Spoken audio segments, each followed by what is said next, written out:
জিনেরা নবীর কাছ থেকে ইলম হাসিল করেছে, জিনেরা সাহাবায়ে কেরামের কাছ থেকে ইলম হাসিল করেছে। এখনো মাদ্রাসায় জিনরা ইলম হাসিল করে। মানুষদের পাশে পাশে জিনরাও বসে বসে পড়ে। দারুল উলুম দেওবন্দে জিন্নাতরা লেখাপড়া করে। বড় বড় মাদ্রাসাগুলোতে জিন্নাতরা হাদিস পড়ে। শাহ ওলিউল্লাহ মুহাদ্দিসে দেহলভীর রহমাতুল্লাহ আলাইহির কামরার ভেতরে তো জিন্নাতরা থাকতো, কিন্তু একদিন জিন সাপের আকৃতিতে শাহ ওলিউল্লাহর সামনে আসছে তাহাজ্জুদের সময়। আর ওলিউল্লাহ মুহাদ্দিসে দেহলভী রহমাতুল্লাহ আলাইহি সাপ মনে করে এটারে বাড়ি মারছে আর মরে গেছে। যখন মরে গেছে তো এই জিনদের রাজ্যের শরিয়া আদালত থেকে দুইজন পুলিশ এসে গ্রেফতার করে ওলিউল্লাহ মুহাদ্দিসে দেহলভীকে জিনদের রাজ্যে লয়ে গেছে। একবারে রাজ্যে নিয়ে দাঁড় করাইছে। দাঁড় করায় বলে, তুমি যে একটা জিনের উপরে জুলুম করলা, লাঠি দিয়ে মারলা, কাম করলা, এটা জানো সে কে? মুহাদ্দিসে দেহলভী জিনদের রাজ্যে যাওয়ার পরে দেখে হাজার হাজার জিনরা একত্রিত হয়েছে।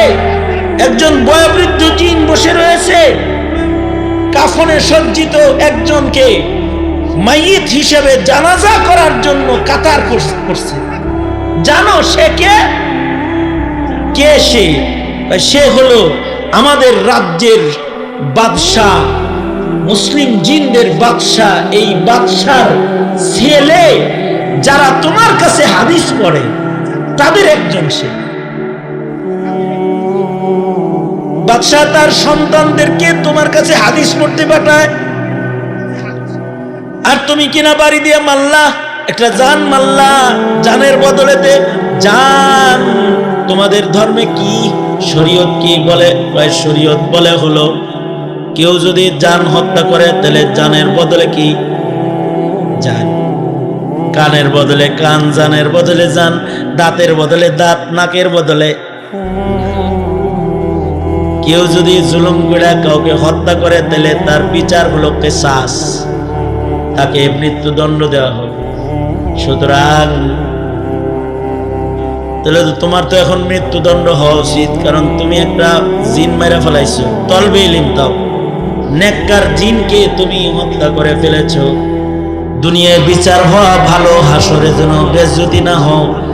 মুহাদ্দিসে দেহলভী থরথর করে কাঁপতেছেন আর বলতেছেন, আপনারা আদালতে আমার বিচার করে দেন, কারণ আল্লাহর আদালতে আসামি হয়ে দাঁড়ানোর মতো সাহস আমার নাই।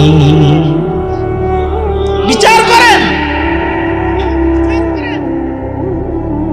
অদৃশ্যের জিন এটারে মারলেই যদি বিচার হয়, তাইলে যারা দৃশ্যের মানুষকে গুলি করে রাজপথে রক্তাক্ত করে ফেলে, শাপলা চত্বরকে যারা রক্তাক্ত চত্বরে পরিণত করে, শহীদ চত্বরে পরিণত করে, তাদের বিচার কেমন হওয়া দরকার? তাইলে যারা দৃশ্যের মানুষের উপরে জুলুম করে। মুহাদ্দিসে দেহলভী তিনি কিসাস নেওয়ার জন্য রেডি হয়ে গেলেন। এমন সময় একজন বয়োবৃদ্ধ জিন দাঁড়ায় বলে, থামো, কিসাস হবে না। সে বলতেছে, সামিয়াতু আনিন নবী সাল্লাল্লাহু আলাইহি ওয়াসাল্লাম, আমি আল্লাহর রাসূলের মুখে শুনেছি। তার মানে হলো এই জিনটা সাহাবী জিন। সুবহানাল্লাহ। আগামীকালকে বলেন সুবহানাল্লাহ। এই জিনটা সাহাবী জিন। সে বলতেছে, আল্লাহর রাসূলের কাছ থেকে আমি শুনছি, আল্লাহর রাসূল জিনদের যে বিধান বর্ণনা করেছেন সেটা হলো এই, জিনদেরকে আল্লাহ অদৃশ্যে চলার ক্ষমতা দিয়েছেন, কিন্তু জিনদেরকে আল্লাহ এ শক্তি প্রদান করেছেন ইয়াতাশাক্কালু বিআশকালিম মুখতালিফাতিন, জিনরা যে কোনো সময় যে কোনো মুখতালিফ শেকেল তারা ধারণ করতে পারে। তারা মানুষের আকৃতিও ধারণ করতে পারে, তারা সাপের আকৃতিও ধারণ করতে পারে, তারা বিড়ালের আকৃতিও ধারণ করতে পারে। যে কোনো আকৃতিতে নিজেকে সে পেশ করার যোগ্যতা রাখে। এই ক্ষমতা জিনদেরকে অলৌকিকভাবে আল্লাহ তাআলা দান করেছেন। জিনদেরকে অলৌকিক দুটি জিনিস আলাদা দিচ্ছেন, সেটা হলো মৃত্যু পর্যন্ত যৌবন। জিনদের যৌবনে কোনো দুর্বলতা মত পর্যন্ত আসে না, একটা। দ্বিতীয় নম্বর হলো তাদেরকে আল্লাহ তাআলা নিজেকে বিভিন্ন আকৃতিতে প্রকাশ করার যোগ্যতা দান করেছেন।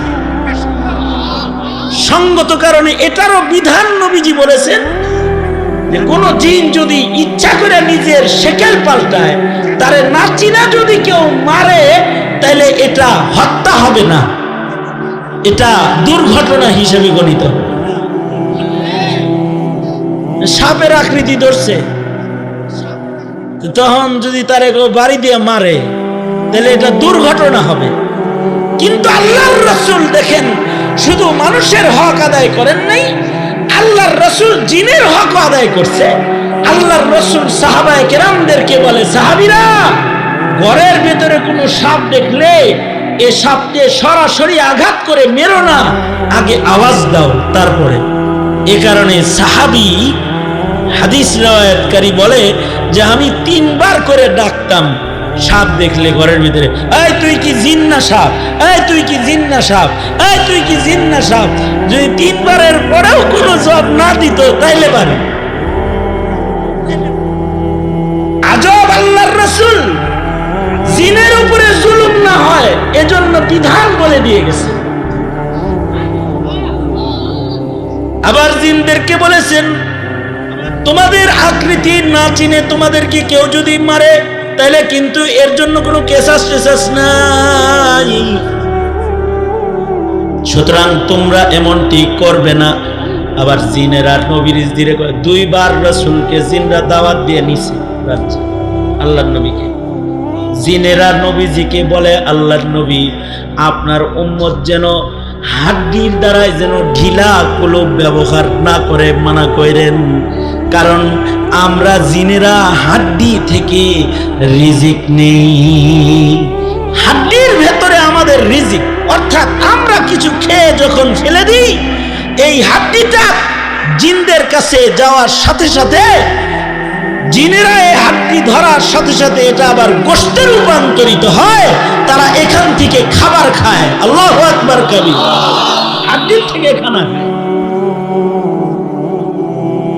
তো হযরত ওলিউল্লাহ মুহাদ্দিসে দেহলভী বলে, যখন এই সাহাবী সাক্ষী দিয়ে দিল, সাহাবী জিন, আমার খুশকিসমত যে সাহাবী দেখি নাই কিন্তু সাহাবী জিন দেখে ফেললাম। তো জিনেরা আমাকে সোনার পালকিতে চড়ায় আবার বাড়ি দিয়ে গেছে। জিন অদৃশ্যের, কিন্তু তাদের শরীয়ত আছে।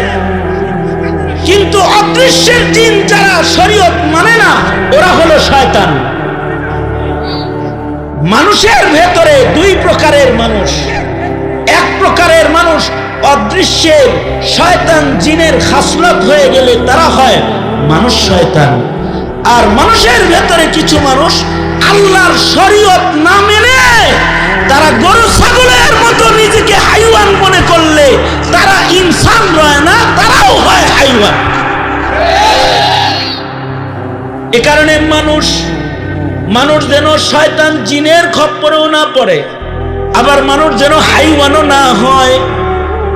আল্লাহ তাআলা মানুষের ভেতরে মনোনীত মানুষ নবীদেরকে পাঠিয়েছেন যে এরা আমার মনোনীত, তোমরা শয়তানও হয়ো না, হাইওয়ানও হয়ো না। নবীদের অনুসরণ করে করে তোমরা ইনসান হও।